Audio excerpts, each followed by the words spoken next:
As promessas de Deus. Os fundamentos da escatologia devem ser identificados e compreendidos antes que a necessidade de haver um milênio literal possa ser totalmente apreciada. Esses fundamentos consistem das alianças incondicionais de Deus com alguns dos patriarcas mais importantes de Israel. As alianças são geralmente consideradas como acordos entre duas partes. Se uma parte é negligente em cumprir o que foi acordado, a outra parte fica livre do compromisso. No entanto, nas Escrituras, frequentemente lemos sobre alianças em que Deus mostra fidelidade, mesmo que a outra parte não faça o mesmo. Isso é bastante intrigante, pois Deus seria totalmente justo em abandonar suas responsabilidades quando a aliança feita com ele fosse quebrada. Ainda assim, Deus é fiel, mesmo quando seu povo não é. Pactos em que Deus concorda em manter sua parte do acordo, ainda que a outra parte não assuma o mesmo compromisso, são compreendidos como alianças incondicionais. Essas alianças podem incluir algumas condições, mas não podem impedir o que Deus diz que iria fazer. Simplificando, alianças incondicionais são fundamentalmente promessas ou um conjunto de promessas. Quando Deus faz uma promessa, ele sempre a mantém. Se Deus não cumprisse suas promessas, isso significaria que ele é um mentiroso. É um ensino axiomático e claro das Escrituras dizer que Deus nunca mentiria. Tito capítulo 1, versículo 2 e Hebreus 6, versículo 18. Embora não seja possível fazer uma análise minuciosa das alianças incondicionais, é preciso destacarmos alguns de seus aspectos, a fim de que os capítulos posteriores sejam plenamente apreciados. Deus fez uma promessa a Abraão. A natureza da aliança abraâmica é surpreendentemente incondicional, conforme registrado na cerimônia, descrita em Gênesis 15, dos versículos 7 ao 12 e do 17 ao 18.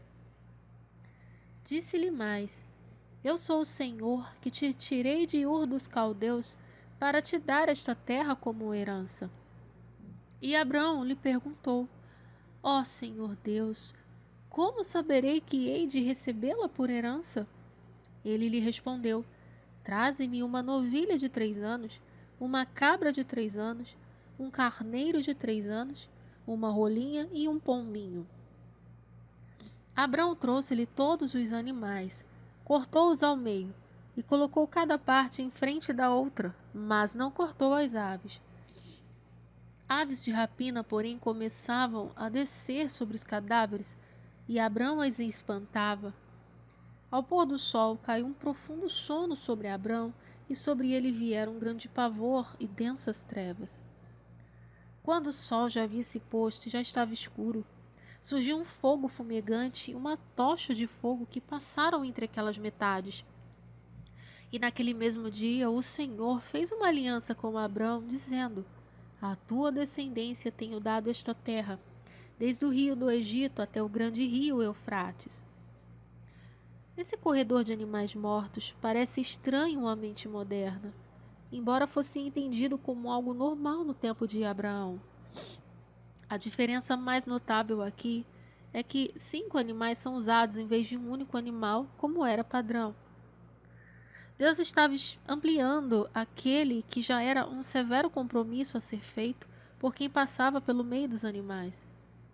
O corte desses animais em metade contribui para o corte da aliança, segundo a referência de tempos mais antigos. Ao cortar esses animais, as partes que entram na aliança estão dizendo que, se violarem o acordo, serão igualmente cortadas ao meio. Compare esta cerimônia com a de Jeremias 34, versículo 18 ao 20.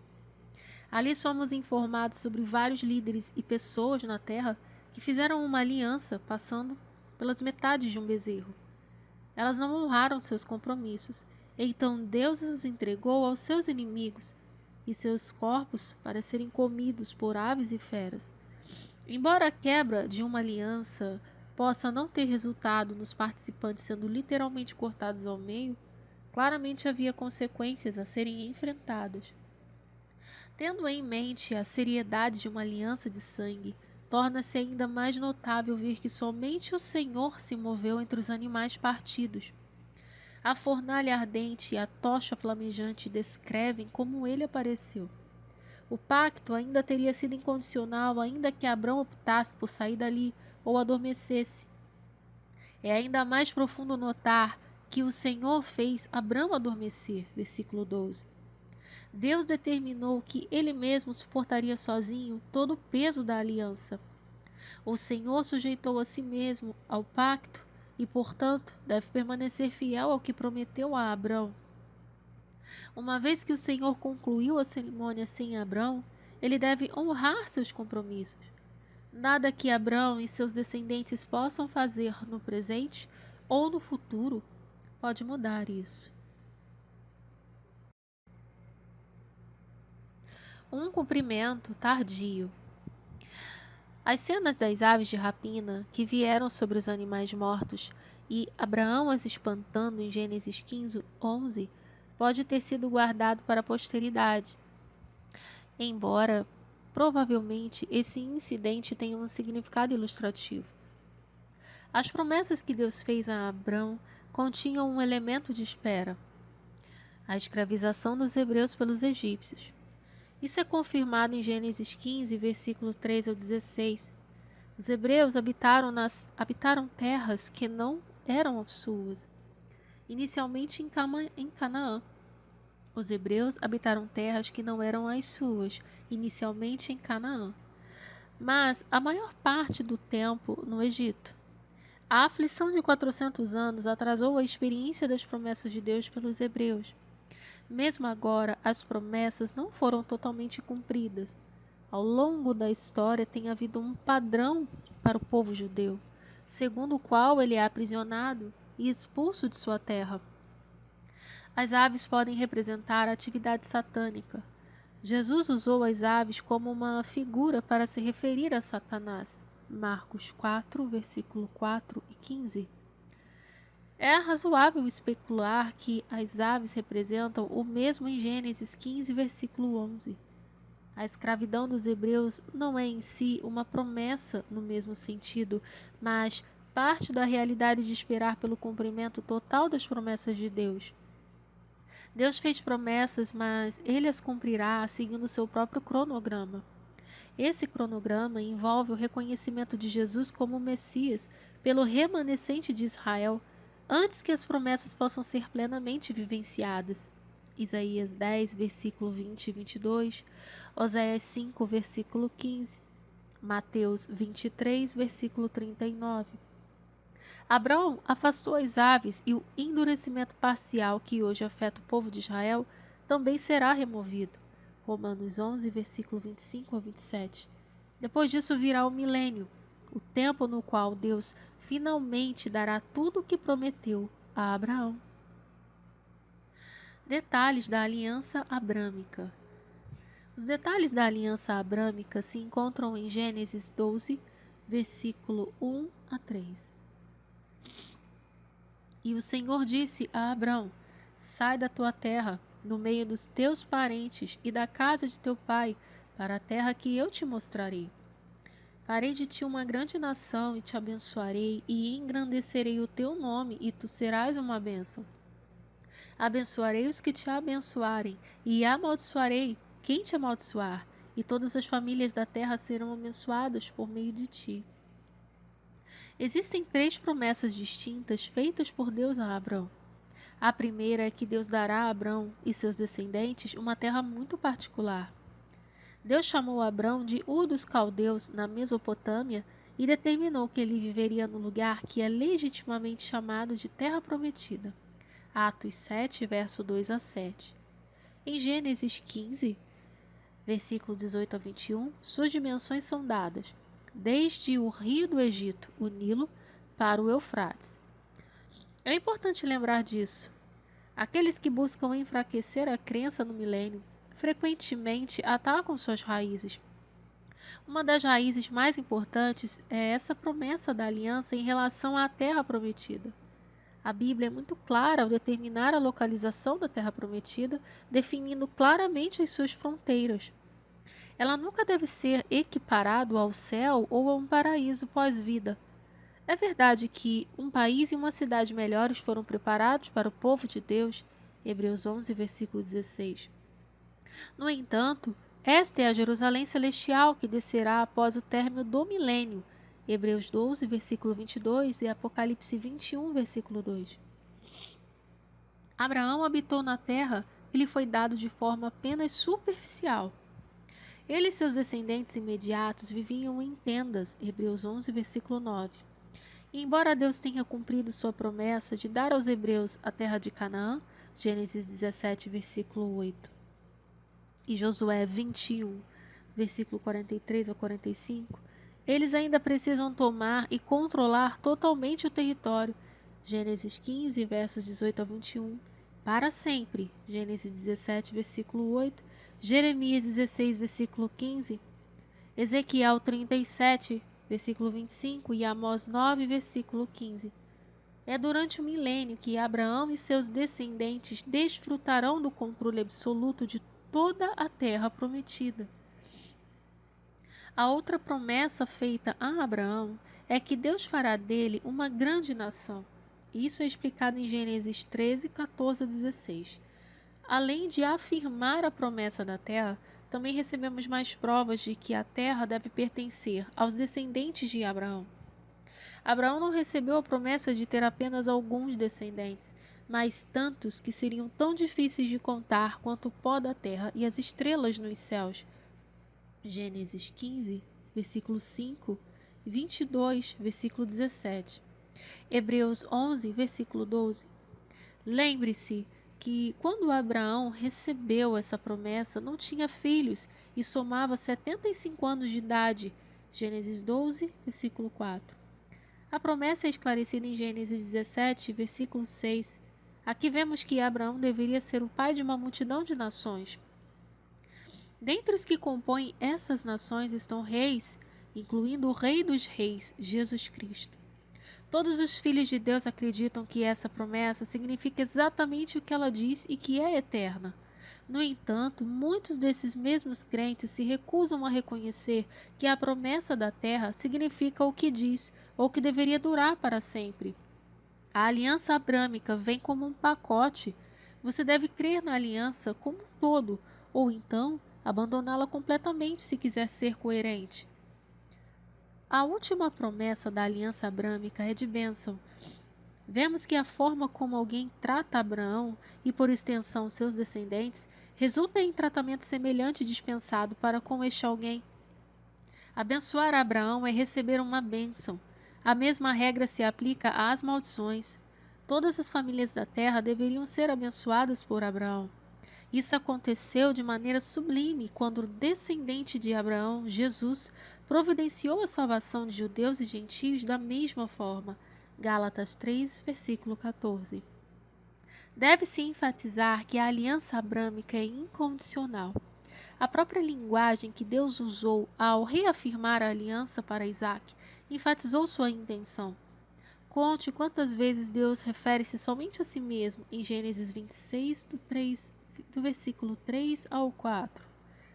Fica vivendo nesta terra. Serei contigo e te abençoarei, porque darei todas essas terras a ti e aos teus descendentes de ti. Confirmarei o juramento que fiz a teu pai, Abraão. Multiplicarei a tua descendência como as estrelas do céu, e a ela darei todas essas terras, e todas as nações da terra serão abençoadas por meio dela. Por 6 vezes Deus se refere a si mesmo e ao que fará. Por outro lado, ele nunca diz se ou requer algo de Isaac, além de simplesmente habitar na terra que lhe foi dada. Ainda em Gênesis, a aliança abrâmica é afirmada mais uma vez, com Deus repetindo as promessas a Jacó. Gênesis 28, versículo 14 e 15. Quando um professor repete algo, mesmo que uma única vez, o aluno sábio fará o possível para prestar atenção. Quando Deus se repete várias vezes, é ainda mais fundamental que o que ele diz seja levado a sério. Aguardando o cumprimento. Deus já honrou muitos aspectos das promessas que fez a Abraão. Abraão foi absolutamente abençoado espiritualmente. Gênesis 14, versículo 19 e 21, versículo 22. O patriarca certamente recebeu muitas nações e de forma que ele provavelmente não imaginava. Mateus 3, versículo 9. Em Abraão, todas as famílias da terra foram abençoadas por meio de seu descendente Jesus. Gálatas 3, versículo 8 e 16. Ainda assim, isso não significa que a aliança tenha concluído sua obra. Nem Abraão, nem seus descendentes já possuíram totalmente a terra prometida. Muito menos o fizeram para sempre. Gênesis 13, versículo 15 e 17, versículo 8. O salmista resumiu e enfatizou a eternidade da promessa da aliança a respeito da terra no Salmo 105, capítulo 7. O salmista resumiu e enfatizou a eternidade da promessa da aliança a respeito da terra no Salmo 105, versículos 7 ao 11. Ele é o Senhor nosso Deus, seus juízos estão em toda a terra. Ele se lembra para sempre da sua aliança, da palavra que ordenou para 1000 gerações, da aliança que fez com Abraão e do seu juramento a Isaque que ele confirmou a Jacó por meio de estatuto e a Israel por meio de aliança eterna, dizendo: a ti darei a terra de Canaã como porção da vossa herança. Depois de ler isso, alguém que alega confiar nas Escrituras honestamente duvida que o povo judeu tenha um direito divino à terra prometida? As Escrituras poderiam de alguma forma ser mais claras ao transmitir essa verdade? Podemos ter certeza de que nosso Deus é um Deus que cumpre suas promessas e é fiel à sua palavra. Até mesmo com relação a esse ponto, a nação de Israel foi apenas parcialmente restaurada. Os descendentes de Abraão, através de Isaque e depois de Jacó, agora habitam e controlam parte da terra prometida. A maioria da terra ainda não está sob controle judeu. Além disso, os judeus enfrentam ocupação por aqueles que adoram um Deus falso no monte do templo. A promessa da terra na aliança abrâmica não foi concluída. Se as coisas que são diretamente prometidas por Deus ou se originam dessas promessas ainda não ocorreram, então devemos concluir que elas se realizarão no futuro. No milênio, Israel estará mais do que nunca em posição de abençoar o mundo. Se as coisas que são diretamente prometidas por Deus ou se originam dessas promessas ainda não ocorreram, então devemos concluir que elas se realizarão no futuro. No milênio, Israel estará mais do que nunca em posição de abençoar o mundo. Uma terra prometida. A aliança incondicional sobre a qual tratamos aqui é comumente chamada de Aliança Palestina. Este é um termo extremamente equivocado e enraizado no antissemitismo. O imperador romano Adriano renomeou a Judéia, passando a chamá-la de Palestina, da qual o nome Palestina é derivado na tentativa de apagar a reivindicação dos hebreus à terra em 135 d.C. Na história recente, a designação tornou-se incorretamente associada mais aos árabes do que aos judeus. É por essa mesma razão que teólogos como Arnold Fruchtenbaum preferem o nome o Pacto da Terra. Arnold deve ser altamente elogiado por procurar libertar-se de um erro baseado no hábito. Esse autor prefere dar um passo além e utilizar o nome de Aliança da Terra Prometida. Isso enfatiza a natureza fundamental por trás da reivindicação dos hebreus à terra através das promessas de Deus. Até mesmo os cristãos e muitos que não são e possuem apenas um pouco de conhecimento das Escrituras ouviram falar da Terra Prometida. A Aliança da Terra Prometida é uma ampliação da promessa da terra na Aliança Abrâmica. Está registrada em Deuteronômio 29, versículo 1 a 30. E é feito entre Deus e Israel. Moisés deixou claro que a Aliança da Terra Prometida é distinta da Aliança Mosaica. Capítulo 29, versículo 1. E essa distinção salienta que ninguém deve perceber a aliança da terra prometida como sendo condicional por a conjugá-la erroneamente ao pacto mosaico. Os hebreus tinham de obedecer à voz de Deus e cumprir suas obrigações para obter as bênçãos da aliança mosaica. Êxodo 19, versículo 5. Esse não é o caso com a aliança da terra prometida, que, esclarecida pela explicação de suas cláusulas. Moisés lembrou o povo das grandes provações, sinais e maravilhas que haviam testemunhado. O Senhor não havia dado ao povo um coração capaz de compreender o que ele havia feito por eles. 29, versículo 4. Como resultado, a primeira cláusula foi o ato de Deus desarraigando os hebreus de sua terra. 29 e 28. As demais cláusulas descrevem o cenário inverso ao da primeira. O povo será capacitado para apreciar o que Deus fez por eles e voltarão para ele. Capítulo 30, verso 2. Deus prometeu que reuniria os hebreus de volta na terra prometida. Deuteronômio 30, versículos 3 e 4, Oséias 11, versículo 10, Marcos 13, versículo 26 e 27. Deus fez algumas promessas adicionais em Deuteronômio 30, versículos 5 ao 9. E o Senhor teu Deus te levará para a terra que teus pais possuíram, e tu a possuirás. E ele te fará o bem, e te multiplicará mais do que a teus pais. O Senhor, teu Deus, circuncidará o teu coração e o coração da tua descendência, a fim de que ames o Senhor, teu Deus, de todo o teu coração e com toda a alma para que vivas.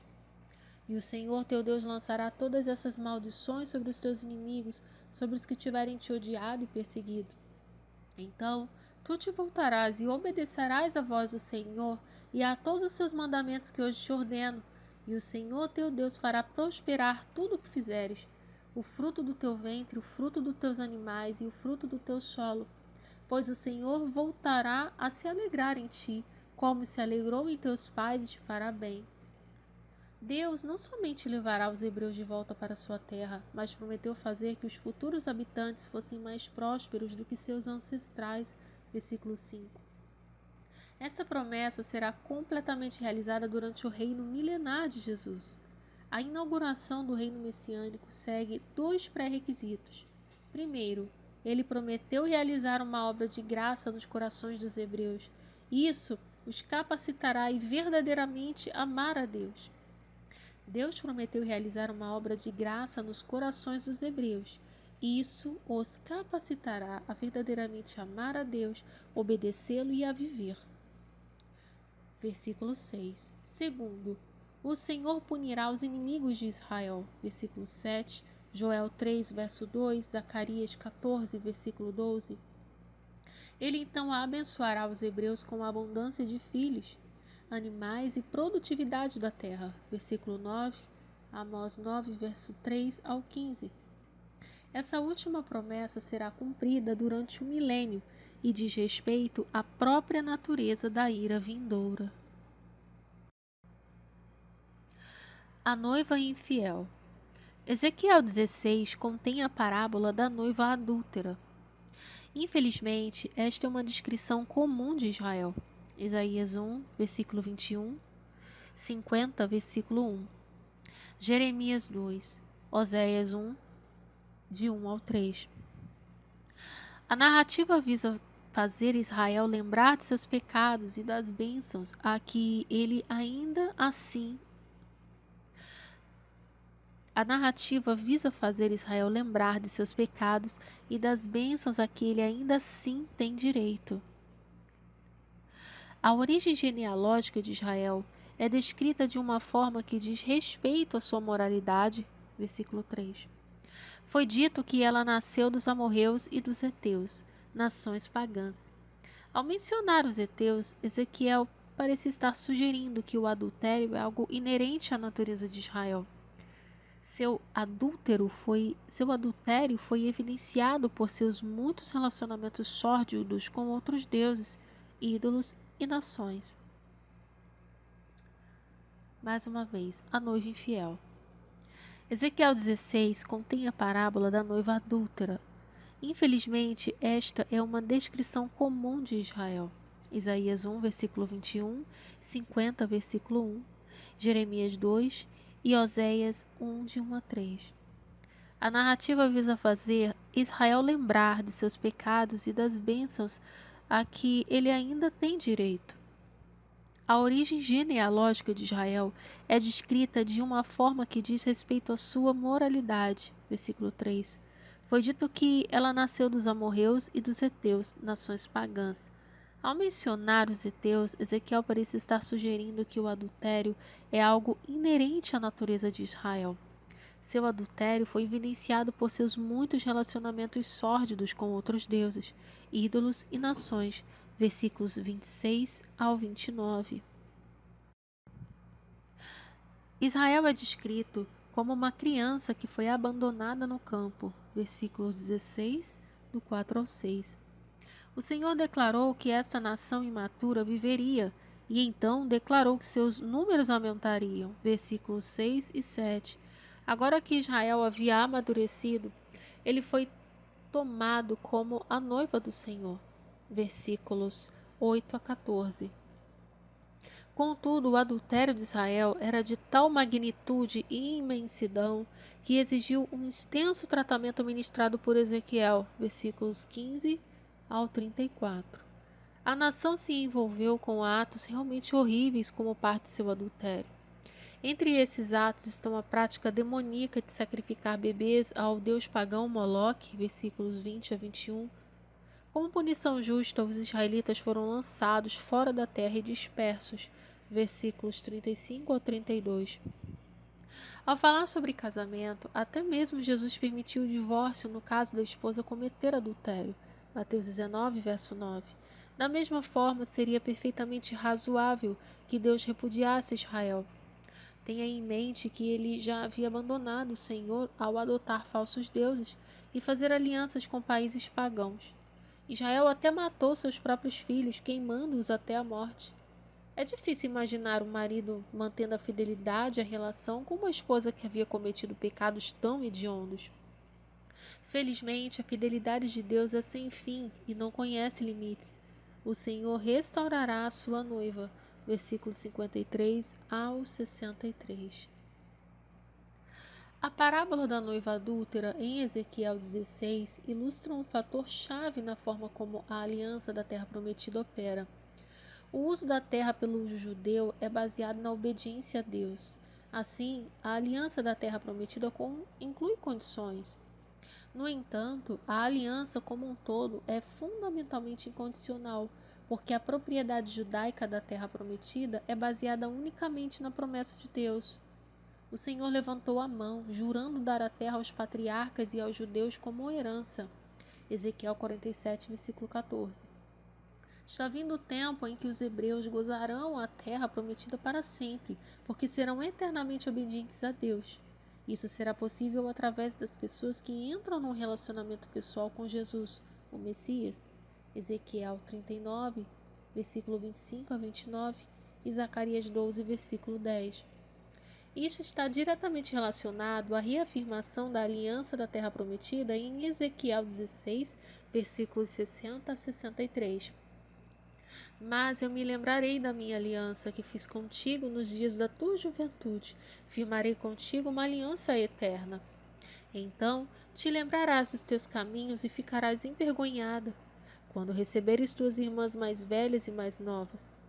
Eu as darei a ti como filhas, mas não por causa da aliança contigo. Firmarei a minha aliança contigo, e saberás que eu sou o Senhor, para que te lembres e te envergonhes, e nunca mais abras a boca, por causa da tua vergonha, quando eu te perdoar de tudo quanto fizeste, diz o Senhor Deus. Como resultado de Deus se lembrar da aliança da terra prometida, outra aliança eterna deve ser estabelecida. A nova aliança, versículo 60. Quando Israel for inserido na nova aliança, não será devido à sua obediência à aliança mosaica, versículo 61. Deus já começou a trazer judeus de volta à terra prometida, colocando parte dela sob seu controle. Este definiu o cenário para o segundo retorno do exílio à terra que foi profetizado. Isaías 11, versículo 11. O Senhor rugirá como um leão, chamando seu povo para casa. Oséias 11, versículo 10 e 11. Grande misericórdia está sendo derramada sobre os judeus, mesmo que a grande maioria deles rejeite a Deus e a seu Filho. Foi profetizado que somente depois que os judeus forem restabelecidos na terra é que Deus os purificaria, removeria o coração de pedra de Israel e o substituiria por um de carne. Ezequiel 36, versículo 24 a 36. Assim, é precisamente porque os judeus começaram a voltar para a terra, ainda sem crerem que uma obra de Deus deve ser percebida. Uma vez que Deus foi quem espalhou o povo judeu, somente Ele pode reuni-lo. Assim, é precisamente porque os judeus começaram a voltar para a terra, ainda sem crerem que uma obra de Deus deve ser percebida. Uma vez que foi Deus quem espalhou o povo judeu, somente Ele pode reuni-lo. Zacarias 10, de 9 ao 10. Quando Deus fecha uma porta, ninguém mais pode abri-la. Apocalipse 3, versículo 7.